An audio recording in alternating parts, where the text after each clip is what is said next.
Welcome, discerning listeners, to another deep dive. Today, we're peeling back the layers of Chapter 13 from the Night, Full Moon, the Chronicles of the Atumira Empire, aptly titled The Legacy of Atumira, Unity and Destiny. This chapter is, well, it's a pivotal turning point, absolutely packed with breathtaking narrative arcs. We're talking about the long-awaited return of young heroes, a stunning revelation that completely redefines their world, and the laying of groundwork for monumental challenges ahead. Indeed. Our mission with this deep dive is to really extract the very essence of this crucial chapter. We'll distill its core events, dissect the profound significance of unity and destiny within the sprawling Atumira Empire, and explore the seismic shifts that occur, not just personally for the royal family, mind you, but for the very fate of the entire kingdom. We're going to examine how legacy isn't merely inherited, it's painstakingly forged, and how even in moments of grand celebration, the echoes of the past can erupt with startling, world-altering truths. I couldn't agree more. This chapter truly shifts the paradigm for these heroes. It's not just about what they do, but how these profound themes of courage and duty are redefined by the very secrets they uncover. So if you're ready to get truly well-informed on a narrative that redefines courage, duty, and sacrifice, let's jump right in. Our journey into Chapter 13 plunges us headfirst into a moment the entire kingdom has been anticipating, the triumphant homecoming of the royal princes from their arduous, transformative training. For years, these young men, Magnum Opus, Aurelian, and Valerian, have been honing their skills, not just physically, but mentally and spiritually, at the legendary Obsidian Circle. This isn't just any military academy, it's a crucible, guided by the tireless, almost mystical hand of Grand Uncle Sage Archeon Malcor and his elite masters. Right, and the chapter makes it exquisitely clear. These are no longer the boys who departed. They've been sculpted into disciplined, martially adept, and remarkably wise young men. What's truly fascinating is the depth of this transformation. It wasn't merely about mastering blade work or tactical maneuvers. The source tells us they underwent rigorous mental and spiritual development under the tutelage of Sage Seraphina, the mistress of inner harmony. Her teachings, which delved into meditation, consciousness expansion, and even mind control, sharpened their minds as keenly as their blades, equipping them, for the profound responsibilities that awaited them, responsibilities that transcend mere combat. That's a crucial point. If their minds were as sharp as their blades, did the chapter give us any specific instances of this mental fortitude being immediately put to use upon their return? Or was it more of a quiet, underlying strength that would only later be tested? And how did this intense, almost singular focus on development impact their relationships? That's a sharp observation. Well, while their physical prowess was certainly evident in the parade, the true test of their mental discipline would come later. In the palace, actually, during those tense family moments when long-held secrets finally surface. But what the training undeniably forged, which the chapter emphasizes heavily, is an unbreakable bond among the brothers. They became more than siblings. They became a singular unit, a real team. And as they departed the Obsidian Circle, there was this deeply emotional send-off. We see Lysandria. Lysandria. Yes, the daughter of Calian, Sage Archeon Malcor's own son, standing by Magnum Opus. Her heart was heavy, the emotions in her eyes speaking volumes. Despite the pain of parting, promises were exchanged between them, a quiet, personal hope for a future connection, which really humanizes the grand scale of their return. Absolutely. And the return itself was magnificent, a truly grand affair that felt almost mythical. The journey back to the Atumira Empire was described as nothing short of regal. The royal chariot, draped in vibrant silks that shimmered with the royal colors, and adorned with the ancient, gleaming royal crest, moved with a splendor that seemed to captivate every living soul. It sounds incredible, like something out of a legend. Exactly. Crowds, a living tide of humanity, lined the kingdom's winding roads. Their cheers rose like a tidal wave, a joyous roar that vibrated through the very ground. Men, women, and children from every walk of life held aloft banners bearing the royal emblem, their faces alight with unbridled jubilation. Flower petals, crimson and gold, cascaded from balconies like a benevolent storm, catching the sunlight in dazzling flashes, settling softly on the joyous throng, creating a fragrant, almost dreamlike pathway for the chariot, a living tapestry woven from the kingdom's deepest affections and highest hopes. Wow. The public reception was truly a symphony of jubilation then. Cries of Magnum, Aurelian, Valerian echoed through the air, blending with the joyous rhythmic pulse of drums and the soaring melodies of flutes. Citizens craned their necks, marveling at the princes, and their admiration was palpable, a shared sigh of relief and pride. Magnum's commanding presence, a regal bearing that belied his youth, captivated the crowd, drawing awed whispers. Aurelian's bold charisma, his easy smile and confident wave, drew enthusiastic cheers and a palpable sense of excitement. And Valerian's calm, almost serene demeanor, his thoughtful gaze, inspired quiet respect, a sense of steady strength. Yeah, it's clear that each prince seemed to embody a different facet of the kingdom's hopes and dreams for the future. Magnum, the destined leader, Aurelian, the valiant protector, Valerian, the wise guardian. And the palace preparations were just as elaborate, a testament to the magnitude of this homecoming. As the royal chariot approached the gates, the grandeur intensified, almost as if the very stones of the palace hummed with anticipation. The palace entrance itself was a vision of majesty, adorned with garlands of golden flowers, not just for beauty, but symbolizing prosperity and unity for the entire Atumira Empire, while brightly burning torches cast a warm, welcoming, almost sacred glow over the gathered crowd. You could almost feel the collective breath of anticipation, the entire kingdom holding its breath for this moment. And then the moment arrived. At the grand entrance, Queen Mother Cassiphora, King Ibericon, Queen Cantabria, and Princess Celestia stood, resplendent in their finest regalia, their faces radiant with a mixture of immense love and profound pride. And the instant the chariot halted, Magnum stepped out first, his very presence commanding, followed closely by his brothers. They weren't alone. They were flanked by the Iron Vanguard, the elite guard of Atumira, along with their commanders, and the stealthy Night Panthers. This wasn't just a ceremonial escort, it was a clear visual testament to the strength and loyalty of Atumira's forces and the powerful alliances they already represented. It showed a kingdom ready, even in celebration. Definitely. But it was Princess Celestia who truly brought the emotion to a powerful, poignant peak. Breaking from the rigid formality of the royal group, her youthful energy propelled her forward, a flash of vibrant color against the stoic backdrop.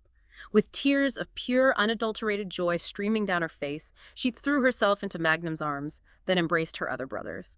Her genuine laughter and unbridled excitement melting the hearts of everyone present, from the highest noble to the lowliest commoner. That sounds like such a human moment amidst all the pomp. It really was. The bond between the siblings was unmistakable. It was a profound moment of pure, unfiltered love that grounded all the regal pomp and genuine family affection, reminding everyone that beneath the crowns were real people with real connections. And following that raw, emotional outpouring, Queen Cantabria, joined by Celestia, performed the ancient sacred rituals to welcome the princes home. The flickering light of ceremonial lamps illuminated their faces as they circled the brothers, their movements graceful and precise, whispering ancient prayers for their protection, for their continued success, and for the blessings of Atumira to watch over them. King Ibericon, with evident pride shining in his eyes, then extended his hand to each son, pulling them into a strong paternal embrace. His steady, knowing gaze reflected his deep satisfaction, a silent acknowledgement of their transformation and his immense trust in their future. Under Queen Mother Cassiphora's serene guidance, the family then moved into the heart of their spiritual world, gathering before the magnificent statue of god Atum, the divine protector and patron deity of their kingdom. They knelt in reverence, their bodies bowed, offering profound gratitude for the safe return of the princes and seeking blessings for the monumental challenges that, as the chapter hints, lay undeniably ahead.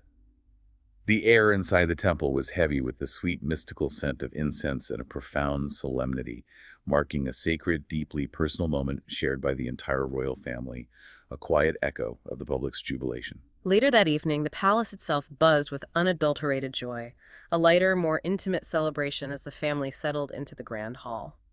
Magnum, no longer just a prince but a seasoned warrior, recounted tales of his rigorous training, sharing the hard-won lessons and unique experiences that have shaped him. While Aurelian and Valerian, with their distinct personalities, chimed in with amusing, sometimes self-deprecating anecdotes about their time at the Obsidian Circle, injecting much-needed lightheartedness and camaraderie into the evening. Exactly.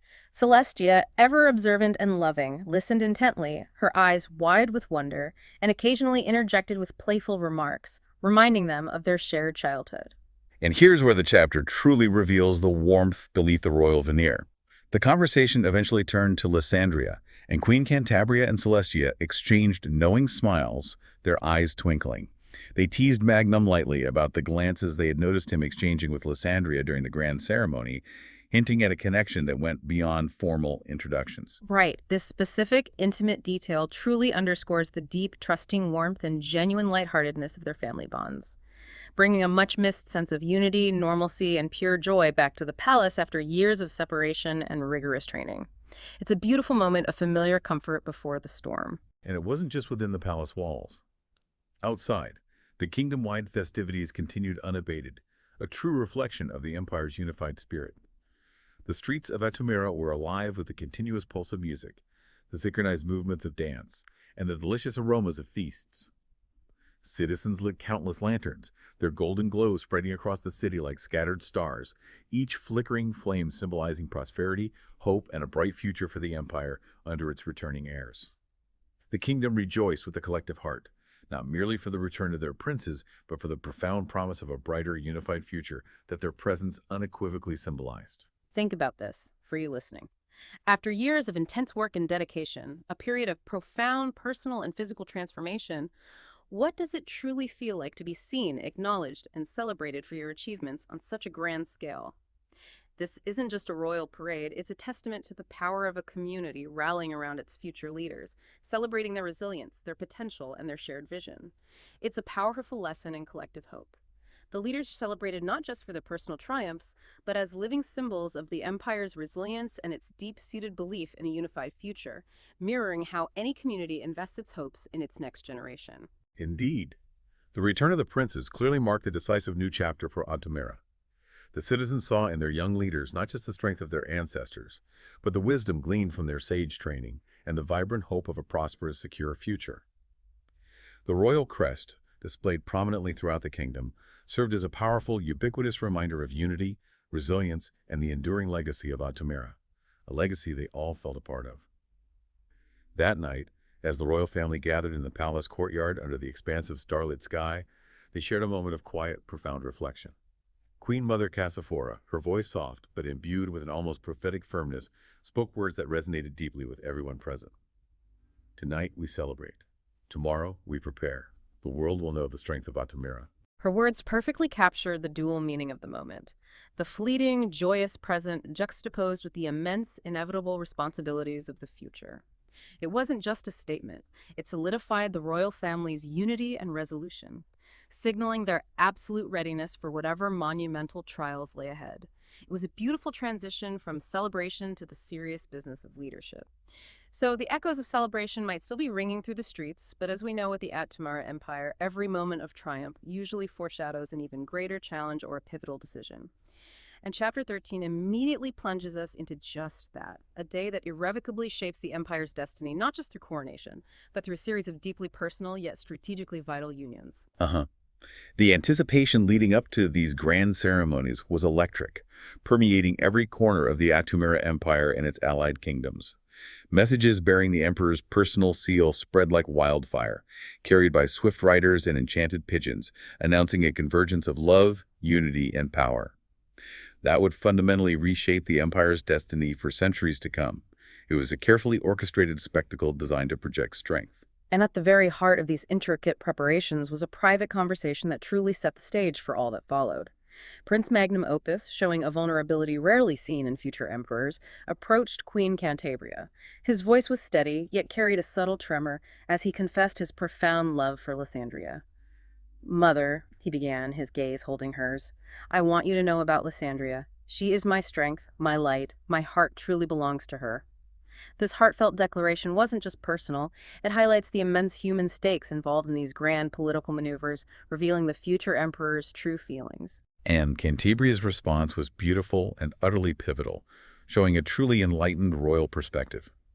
Her eyes softened with understanding, and she embraced him tightly, whispering words of blessing and wisdom. "My son, your heart is as noble as your lineage," she affirmed, her voice filled with warmth. "She will not just be your queen, but your equal. Her wisdom and spirit will stand beside yours." This blessing, which emphasizes not just love, but equality and partnership, immediately sanctioned the final arrangements for not only Magnum's union, but those of his siblings, laying the crucial groundwork for all the strategic marriages that would follow. It was a progressive vision for the monarchy. And what strategic marriages they were? The formal announcement of these royal matches was a masterclass in diplomacy, clearly demonstrating how these unions symbolized not just personal bonds, but meticulously strengthened alliances across the entire empire, fortifying its structure from within and without. Let's break down each one because their significance is immense. First, Emperor-elect Magnum Opus was destined to marry Lysandria. She's the exceptionally skilled daughter of Calian, who himself was the son of sage Archian Malcor. This union was paramount. It solidified Atumira's ties to the kingdom's elite training and intelligence networks, bringing the heart of the Obsidian Circle directly into the royal family. Lysandria, as the chapter hints, was more than just a noble. Her lineage connected her deeply to the spiritual and strategic core of the empire. Okay, that makes sense. Then his brother Aurelian, known for his bold charisma and martial prowess, would wed Sylvian, the brilliant and tactically astute daughter of Valen, a famed disciple of Archian Malcor himself. Right. This alliance was designed to strengthen military leadership and infuse new tactical wisdom directly into the royal family, ensuring Atumira's armies remained formidable.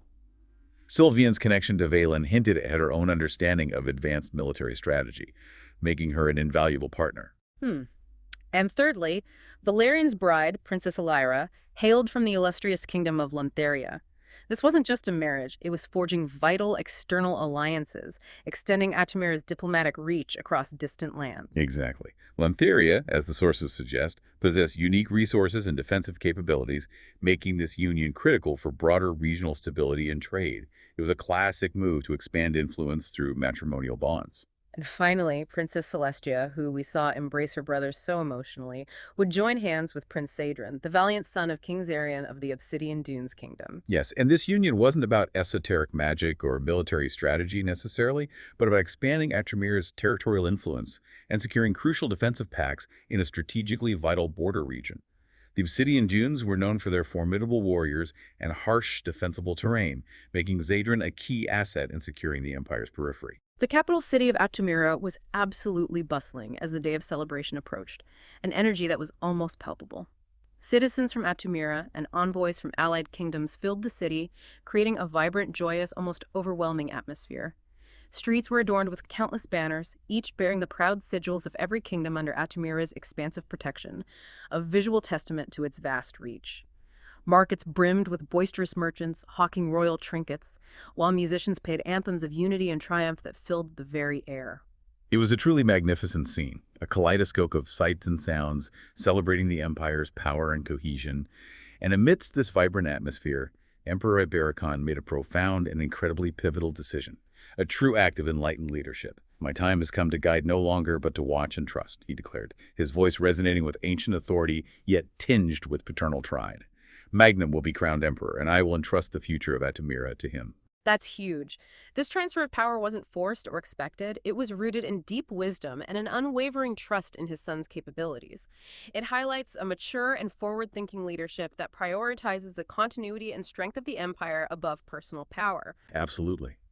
The day itself began with sacred solemnity, a stark contrast to the preceding public revelry, yet equally profound. The royal family gathered in the ancient temple of Adam, its hallowed stones whispering of centuries of faith. Here they offered prayers to the deity, who symbolized their empire's strength and resilience. The high priests, with their elaborate robes and ancient chants, blessed the unions of the four royal siblings, binding them not just as individuals, but as living beacons of the empire's continuity and future. Then, bathed in the golden light filtering through the palace's grand ceremonial hall, Magnum and Lysandria stood at the forefront, their presence glowing with an almost otherworldly aura. A testament to their mutual devotion and destiny. Lysandria's gown shimmered like a cascade of starlight, and Magnum's regal demeanor exuded both formidable strength and humble resolve. The couples exchanged vows under the watchful eyes of their family, nobles, and citizens, their promises echoing through the sacred space, sealing their destinies and, by extension, the empire's. Following these powerful unions, the coronation commenced, the culmination of centuries of tradition and preparation.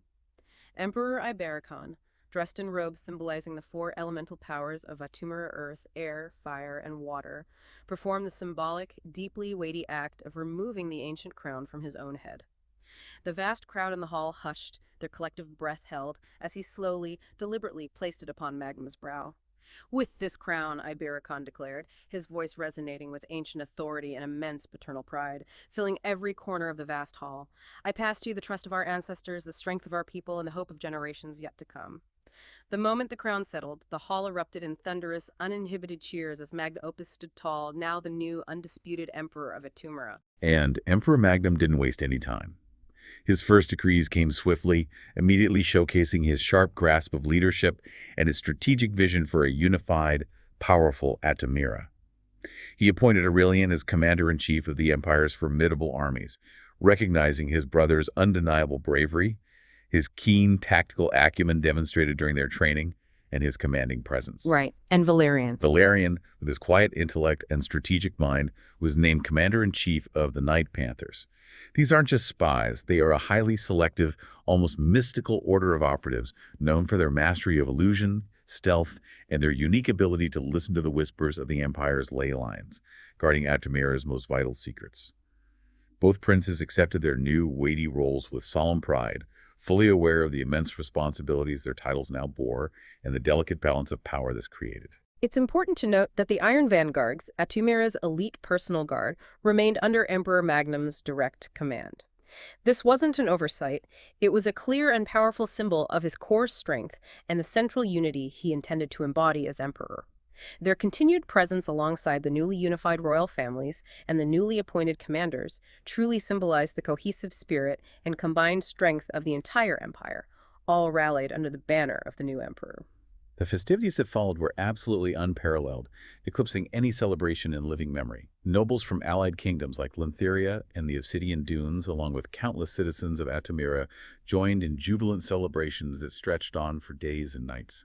Fireworks painted the night sky in vibrant, impossible hues, illuminating the entire city in a dazzling kaleidoscope of light and color. Dancers performed intricate, centuries-old routines that paid homage to Atumira's rich history, its legends, and its promising future, their movements graceful and full of symbolic meaning. Every corner of the capital hummed with joy. But while the public celebrated with unbridled joy, creating a vibrant external show of unity, within the palace, the royal family shared quiet, heartfelt moments that provided a contrasting, powerful intimacy.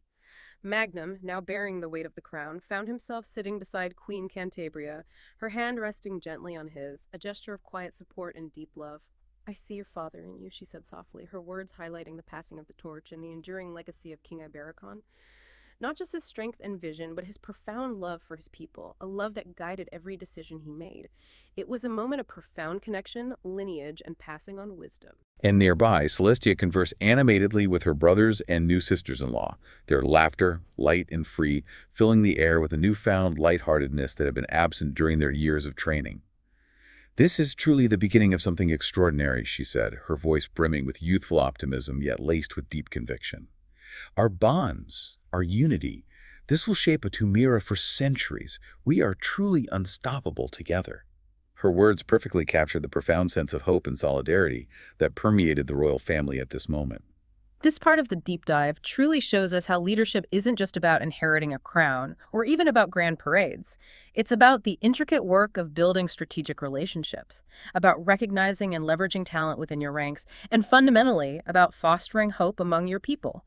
It's a masterclass in securing a future, even as subtle undercurrents of intrigue, those quiet whispers, hint at challenges yet to come. It's a fragile balance, isn't it? It absolutely is a delicate balance. You picked up on those undercurrents, too. Amidst the overwhelming celebrations, subtle whispers definitely hinted at the monumental challenges yet to come. Emissaries from allied kingdoms exchanged guarded glances, knowing looks that conveyed their keen awareness of the fragile balances such powerful alliances demanded. Unseen eyes, their motives unclear, observed from the shadows hidden from the general populace.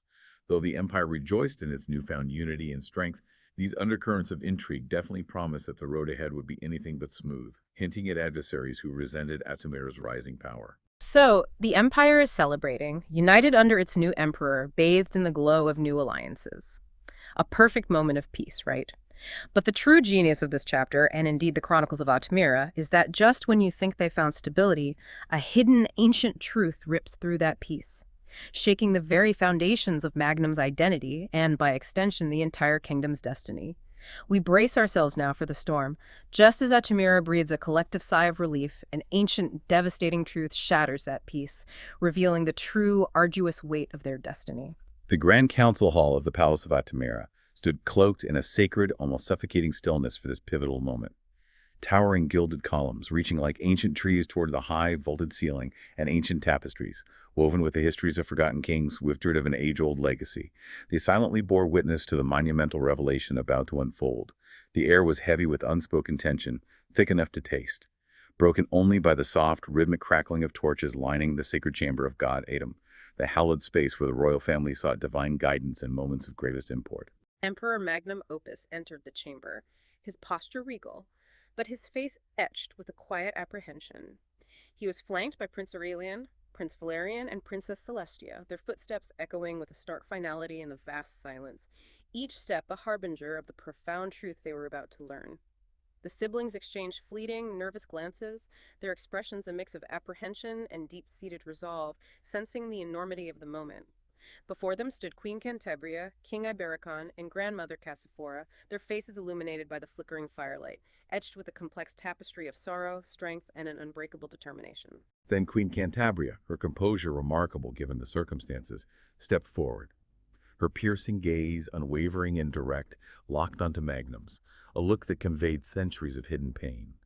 She slowly raised her hand, a gesture imbued with solemnity, pointing toward the grand graveyard, visible through the high arched windows, where ancient tombs stood silent sentinels. Her voice, steady yet profoundly laden with emotion, finally broke the fragile stillness. "My son Magnum," she began, her tone carrying the immense weight of untold truths. "In that graveyard lies someone who is not merely part of our history, but part of you. My sister, Lucerina. She is your mother." Wow. The chamber seemed to hold its collective breath, the revelation hanging heavy in the air. Outside, the heavens responded with dramatic fury. Thunder rumbled ominously in the distance, a deep, resonant growl, and torrential rain began to pour, drumming against the palace roof like a mournful symphony. Perfectly mirroring the emotional storm that had just erupted within the chamber, Magnum froze, his body rigid, his expression a tempest of disbelief and profound grief, unable to process the words. A faint, almost inaudible gasp escaped Celestia's lips, while Aurelian and Valerian exchanged wide-eyed glances of shock as the enormity of the revelation began to sink in, twisting their perception of their own family. Cantabria hesitated, her voice trembling slightly, tears shimmering in her eyes, betraying the immense pain she carried. "She was taken from us, enslaved by the evil Apophis from Ebonvay Island," she continued, her words heavy with anguish and a deep-seated injustice. King Ibericon then stepped forward, his commanding presence providing an anchoring force amidst the turbulent emotions swirling through the chamber. Placing a firm, steady hand on Magnum's shoulder, he spoke with a voice heavy with sorrow, yet underscored by unwavering resolve. "It was my brothers, Zarvok, your uncle, who invoked Apophis and enslaved Lucerina, my beloved wife, your mother. He succumbed to the dark, insidious influence of Witch Morbexa, a sorceress wielding malevolent magic from Embercrag Island, a place steeped in shadow." His own brother. Magnum's reaction was raw, visceral, and entirely human. His fists clenched tightly at his sides, his knuckles whitening as anger, sorrow, and a sense of profound betrayal warred within him. His breath came shallow and fast, caught in his throat, the enormity of the truth crashing over him like a devastating tidal wave threatening to consume him. Outside, the storm raged on, its howling winds carrying the weight of their shared pain, symbolizing the violent upheaval this revelation had brought to the very foundations of his identity and his family's history. This is the aha moment that recontextualizes everything. It's not just about a monster, it's a deeply personal vendetta rooted in family history, betrayal, and dark magic. What do you do when your entire identity is suddenly redefined by a devastating hidden truth? Precisely. And then, Grandmother Cassiphora, her aura imbued with the weight of ancient wisdom and a deep, unsettling foresight, stepped forward with an air of profound solemnity. Her voice, rich with resonance and tinged with sorrow, yet steady with purpose, filled the chamber with a gravity that stilled all present, compelling their attention. "Morbex's power is immeasurable, her darkness unfathomable," she declared, her words heavy with a dire warning. "But her intentions reach even deeper into the abyss. Her son, Malverin, is not merely her child. He is a weapon crafted in shadows, a harbinger of devastation, destined to bring ruin upon the Atumira Empire, a force created solely for destruction." A weapon. Not just a son, a weapon. Cassiphora then turned her piercing gaze to her grandchildren, her eyes softening with both love and an iron determination. She began to reveal the long-guarded royal secrets, truths that had remained hidden for generations, burdens she had carried alone. Her voice, though steady, carried the weight of centuries, impressing upon them the immense gravity of their inheritance, explaining the why behind the hidden past. These truths, she said, her tone unwavering, her gaze sweeping across their faces, are the foundation upon which you will build the future of Atumira. You must know them, for the very survival of our kingdom depends on your combined strength, your collective wisdom, and your unyielding unity. Her words painted a grim tapestry of betrayal and suffering, each thread heavy with despair. Yet as she spoke, a spark of defiance, an unyielding fire ignited in the eyes of the royal siblings. Magnum, his expression now steeled with a new fierce determination, straightened to his full imposing height. His gaze swept across his brothers and sister, a silent communication passing between them, his voice low but utterly resolute. Together we will destroy this evil, he vowed, his words not just a promise but a rallying cry, echoing with generations of royal duty. Aurelian, Valerian, and Celestia, their eyes blazing with shared determination, stepped forward, joining his side, united not just by blood, but by a common, searing purpose to avenge their mother and protect their home. With a newfound burning purpose in his stride, Magnum strode purposefully toward the royal armory, his every step infused with a quiet, powerful intensity. His mind swirled with vivid memories of his true mother, Lucerina, and the immense pain and sacrifice she had endured at the hands of those who had betrayed their family. From its sacred gilded stand, he retrieved his giant bow, a legendary weapon steeped in the annals of his lineage, passed down through generations of Atumira's heroes. The intricate carvings etched into its polished frame glimmered faintly in the flickering torchlight, almost as if awakening to the colossal weight of the moment, ready for the harrowing path ahead. He then carefully selected a grand formidable arrow, its obsidian tip aflame with an enchanted ethereal fire that pulsed with an otherworldly raw energy. Clutching it tightly, its heat a tangible presence in his hand, he ascended to the palace balcony, the storm outside now raging in full, tumultuous fury. Lightning illuminated the darkened sky in searing, blinding flashes, each strike echoing like a battle drum, heralding the epic confrontation that was now inevitable. Behind him, his family stood in solemn, unwavering silence, their faces a complex blend of profound pride, quiet trepidation, and absolute resolve. Magnum raised the ancient bow, drawing the string taut with practiced, effortless precision, his muscles rippling with the immense effort, but his gaze unwavering as he locked on the distant, storm-shrouded horizon. The wind dipped around him, tugging at his cloak, but he stood like a statue.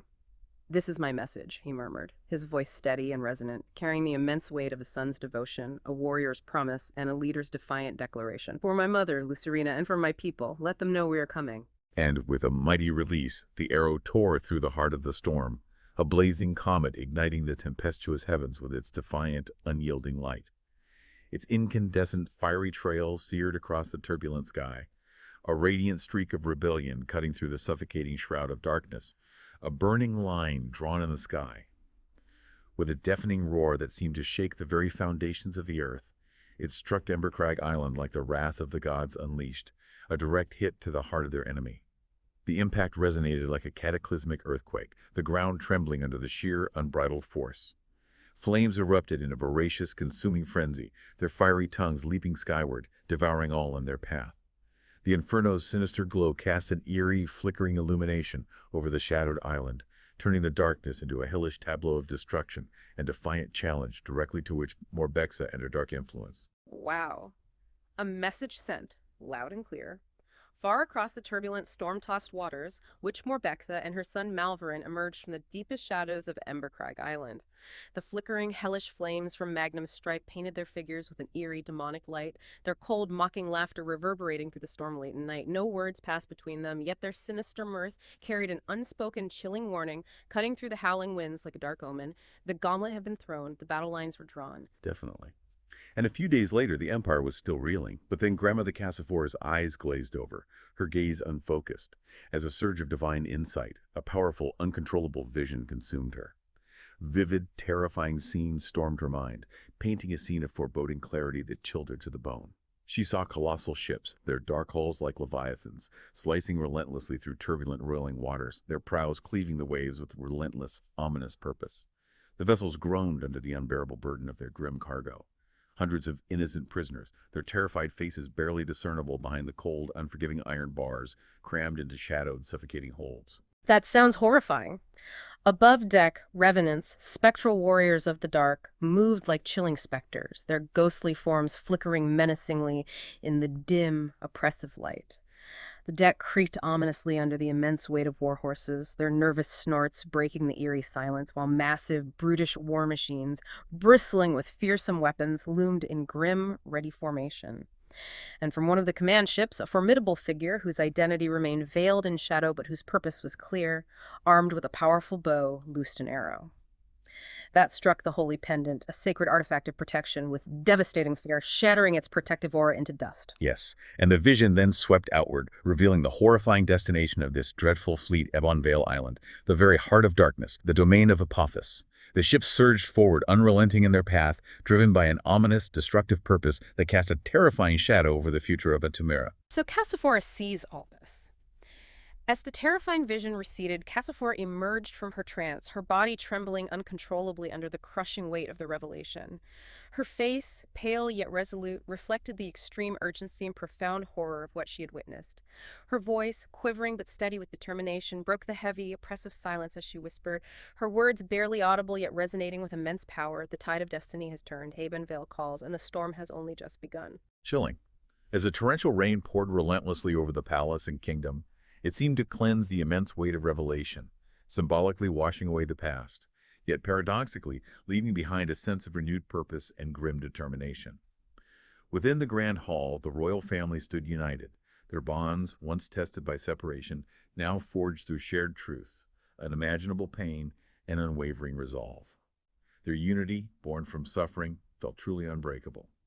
Though the path ahead was fraught with terrifying peril and unspeakable darkness, their courage burned brighter than the storm raging outside.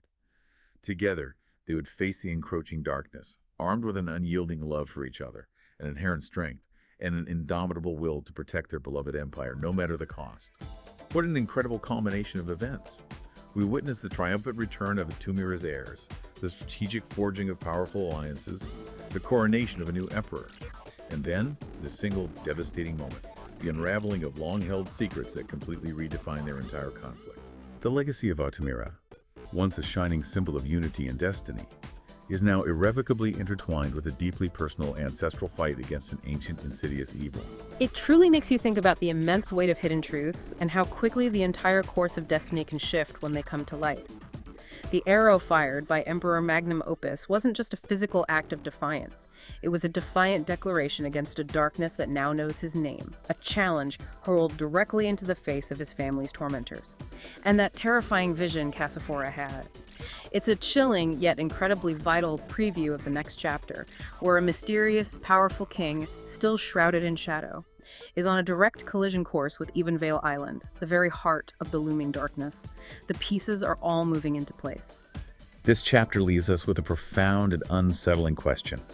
When the very foundations of your world are shaken by betrayal, ancient curses, and devastating truths, how do you balance the burning pursuit of justice for the past with the immense, immediate responsibility of protecting the future? What sacrifices are truly necessary to safeguard a legacy, especially when that legacy is stained with such a dark and personal history? And remember, the deep dive is here to help you quickly grasp these epic narratives, giving you those aha moments and a truly well-informed perspective without the information overload. If you found this deep dive intriguing, imagine what else is waiting for you to uncover within these rich, detailed chronicles. Until next time, keep exploring, keep questioning, and stay profoundly well-informed.